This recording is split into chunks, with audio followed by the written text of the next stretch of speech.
Hello everyone. Today we'll discuss a very important topic and the topic is the origin and the evolution of the earth. हमारी अर्थ कैसे बनी, अर्थ यानी कि planets कैसे बने, इन सारी बनने के प्रोसेस में हम कुछ परिकल्पना यानी कि कुछ थ्योरीज हैं जिसके हिसाब से हम अर्थ के एवोल्यूशन को पढ़ते हैं। Because we are not sure Earth कैसे बनी, प्लैनेट्स कैसे बने, मगर हाँ कुछ परिकल्पना या कुछ हमारे पास थ्योरीज हैं जिसके हिसाब से हम अर्थ के एवोल्यूशन को स्टडी करते हैं। तो हम स्टार्ट करेंगे आज का टॉपिक जो है अर्ली थ्योरीज, क्योंकि आज की वीडियो में हम मॉडर्न थ्योरीज को नहीं पढ़ेंगे। For example big bang theories, हम पढ़ेंगे कुछ early theories of the evolution of the earth है। तो उसमें से सबसे पहले जो हमारी हाइपोथेसिस है वो दिया है nebular hypothesis given by Immanuel Kant. Exam में डायरेक्ट क्वेश्चन पूछते हैं कि ये जो निहारिका परिकल्पना है इसको किसने दिया है। इसको इमैनुअल कैंट ने दिया था, बाद में 1796 में इसको लैपलेस ने रिवाइज किया था।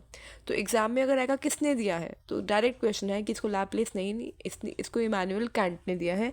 मगर हाँ ये पूछते हैं कि किसने इसको रिवाइज किया, तो रिवाइज किया गया लैपलेस के द्वारा। ये क्या बताते हैं कि इस परिकल्पना में माना गया था कि ग्रह एक युवा सूरज से जुड़े मटेरियल के बादल से बने थे और धीरे धीरे घूम रहे थे।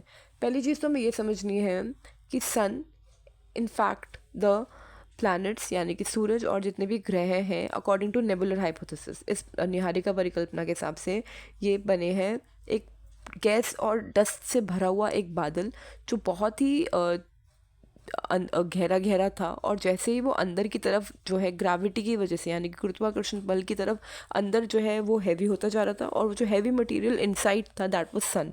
जो अंदर का जो हैवी मटेरियल है वो तो सन बन गया, और आसपास का जो क्लाउड था अभी भी डस्ट पार्टिकल्स का, वो धीरे धीरे धीरे करके वो प्लैनेट्स बन गए। यानी कि वो एक ही चीज़ थी, वो एक डस्ट पार्टिकल था, बहुत हैवी डस्ट पार्टिकल अक्यूमुलेटेड। उसके इंटरनल जो है अंदरूनी पार्ट में तो बन गया हमारा सन, और एक्सटर्नल पार्ट में रह गए प्लैनेट्स। और ये लगभग आज से 4.6 बिलियन ईयर्स अगो जो है ये परिकल्पना दी गई थी। बाद में इसको इसी का परिकल्पना को 1950 में इसी परिकल्पना को 1950 में Otto Schmidt in Russia and Carl Weizsacker in Germany ने रिवाइज किया।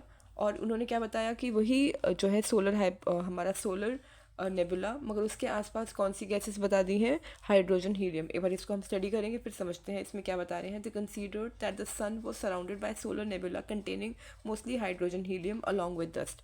यानी वही नेबुलर हाइपोथेसिस को थोड़ा सा रिवाइज कर दिया। थ्योरी वही है, थोड़े से मॉडिफिकेशन करती है। ठीक है, अब ये क्वेश्चन पूछेंगे एग्जाम में, कैसे क्वेश्चन आएगा इसके ऊपर कि who among the following said that the solar nebula containing mostly hydrogen helium along with dust and revision. यानी कि जो हमारी पहली जो हमारी परिकल्पना थी नेबुलर हाइपोथेसिस को, उसको रिवाइज किसने किया था, तो उसको रिवाइज किया था 1950 में Otto Schmidt in Russia and Carl Weizsacker in Germany. अच्छा, यहाँ पे एक चीज़ समझने वाली है कि ये दोनों के जो नाम हैं ऑटो एंड कार, इससे हम याद करेंगे शॉर्ट ट्रिक के माध्यम से, ताकि हमें याद रहे कि ये परिकल्पना जो है ये एक रिवाइज्ड वर्जन है किसका, नेबुलर यानी कि हमारा निहारिका परिकल्पना का। इसके बाद हम लोग पढ़ेंगे इसी जो हमारा ऑटोमन स्किम्ड और वेजास्कर, कार्ल वेजास्कर ने जो हमें ये थ्योरीज दी हैं, इसके अंदर इन्होंने क्या बताया है कि कणों के घर्षण और मिलने से डिस्क के आकार का बादल बना और ग्रहों का निर्माण एक्रीशन की प्रक्रिया से हुआ।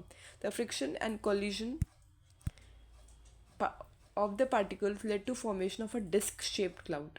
डिस्क शेप का जो क्लाउड बना, यानी कि इस तरीके का डिस्क शेप का जो क्लाउड बना, ठीक है, और were formed through the process of accretion. Accretion का मतलब क्या होता है कि हमारे जितने भी ये प्लैनेट्स हैं यानी कि प्लैनेटेस्टिमल्स या प्रोटो प्लैनेट्स, वो इसी प्रोसेस से बने हैं जिसमें आपस में बहुत सारे प्लैनेट्स जो हैं उनका फॉर्मेशन का मतलब होता है एक्रीशन। वो फॉर्म हो रहे हैं मतलब एक्रीशन।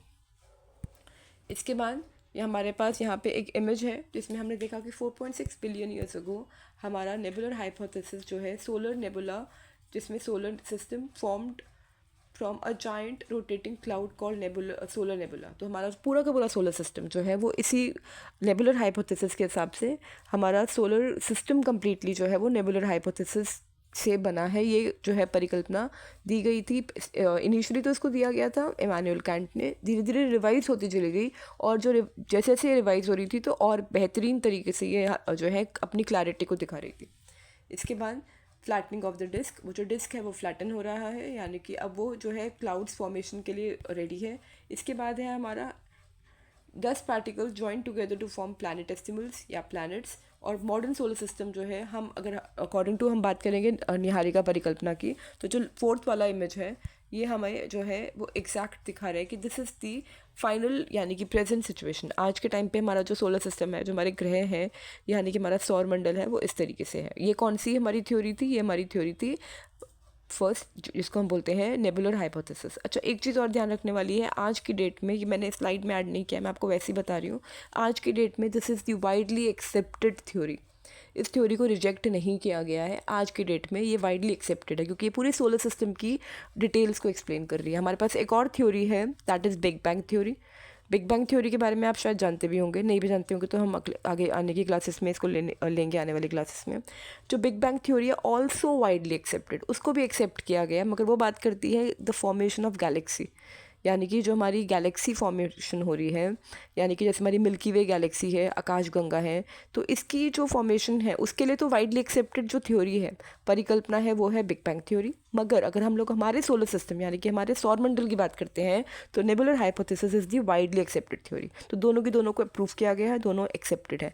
बट हम जो नेक्स्ट थ्योरी पढ़ेंगे अभी, जो हमारी जो है ये हमारी जो ओल्ड थ्योरीज में से जो है सेकंड हमारी है एक important theory, but it is not widely accepted. इसको रिजेक्ट किया गया है, आगे हम बताएंगे क्यों रिजेक्ट किया गया है। पहले हम थ्योरी एक बार समझ लेते हैं क्योंकि एग्जाम में पूछते हैं कि ये थ्योरी किसने दी है, ठीक है। हाँ, इट इज़ नॉट एक्सेप्टेड, इसमें कुछ लूप होल्स थे जिसकी वजह से हमारी जो टाइडल और बाइनरी हाइपोथेसिस है इसको रिजेक्शन यानी कि रिजेक्ट किया गया।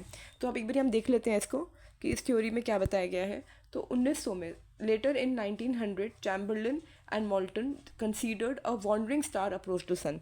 अब ये बाइनरी का मतलब क्या होता है? बाइनरी मतलब डबल, मतलब 2 स्टार्स। तो सन के पास एक और स्टार आया, मगर जो हमने पहले वाली हाइपोथेसिस पढ़ी थी नेबुलर हाइपोथेसिस में, सन फॉर्मेशन हुआ है, प्लैनेट्स का फॉर्मेशन हुआ है एक क्लाउड से, जो डस्ट का क्लाउड है।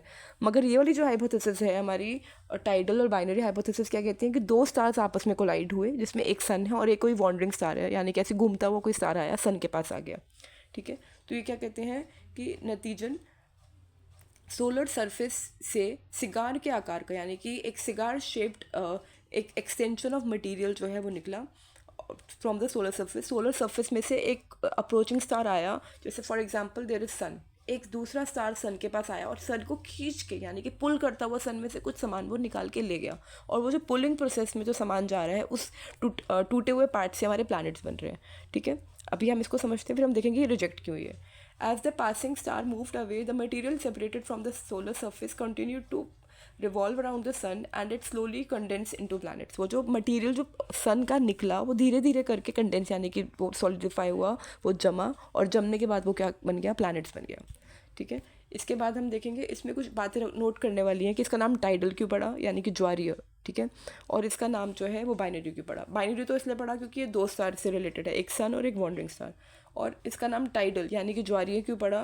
Because tidal forces pulled material from the sun, क्योंकि जो टाइडल फोर्सेस थी उन्होंने खींचा मटेरियल को सन से। इसके बाद इसकी हमारे पास है कि इसमें कुछ और कुछ हमारे पास लोग हैं जिन्होंने इसको एक्सेप्ट किया, जैसे sir James Jeans and later sir Harold Jeffrey. उन्होंने इस आर्ग्यूमेंट को सपोर्ट किया। किसको? उन्होंने सपोर्ट किया है हमारा टाइडल यानी कि बाइनरी हाइपोथेसिस को, ठीक है, जिसको चैम्बरलिन एंड मोल्टन ने दिया था 1900 में। इसकी हमारे पास एक इमेज है। इमेज कहती है कि 2 स्टार्स आपस में कोलाइड हुए और एक आप देख रहे होंगे आगे सिगार शेप में एक लंबा सा मटेरियल खींचा जिससे प्लैनेट्स बने हैं। डेब्रिस यानी कि कुछ टूटा हुआ मटेरियल, जो टूटे मटेरियल थे वो प्लैनेट्स बने। और जो हमारा आज की डेट में मॉडर्न सोलर सिस्टम जो है वो इसके हिसाब से बेस्ड है। अच्छा, अब यहाँ पे एक चीज़ समझने वाली है, क्यों ये रिजेक्ट हुई ये थ्योरी, आज के टाइम पे एक्सेप्टेड क्यों नहीं है? क्योंकि वो बता रहे हैं कि वो जो पार्ट था जो खींच रहा है, सिगार शेप का जो पार्ट है वो जो है बहुत ही गर्म था। अगर आप इस हाइपोथेसिस को ध्यान से पढ़ेंगे तो हमारी बाइनरी हाइपोथेसिस की जो प्लैनेट्स हैं, वो जो पार्ट था दैट वाज वेरी हॉट। और कोई भी चीज़ जो बहुत हॉट होती है वो जो है कभी भी सॉलिडिफाई नहीं हो सकती, वो बिखर जाएगी। जब वो बिखर जाएगी तो प्लैनेट्स कैसे बनाएंगी? इसका मतलब जब वो बिखर रही है तो ये जो एक उसकी हाइपोथेसिस है यानी कि एक परिकल्पना है, वो वहीं पे रिजेक्ट हो जाती है कि बहुत गर्म चीज़ जो है वो कभी भी सॉलिडिफाई नहीं हो सकती, वो एकदम बिखरेगी। जब वो बिखर जाएगी तो इसका मतलब प्लैनेट्स तो बना ही नहीं सकती है। तो यहाँ पर ये थ्योरी को रिजेक्ट कर दिया गया। तो आज के मॉडर्न सेंस में हमारी जो ओल्ड थ्योरीज में से nebular hypothesis is widely accepted for the formation of the solar system and the planets, यानी कि हमारे सौरमंडल का निर्माण के लिए, हमारे ग्रहों का निर्माण के लिए, सूरज के निर्माण के लिए भी। मगर हमारा जो सेकंड थ्योरी हमने आज जो पढ़ी है उसको रिजेक्ट किया गया। ठीक है, अब नेक्स्ट वीडियो में हम पढ़ेंगे बिग बैंग थ्योरी जो हमारी गैलेक्सी फॉर्मेशन की बात करती है। And that's all for the day. Thank you and have a nice day. कैसा था?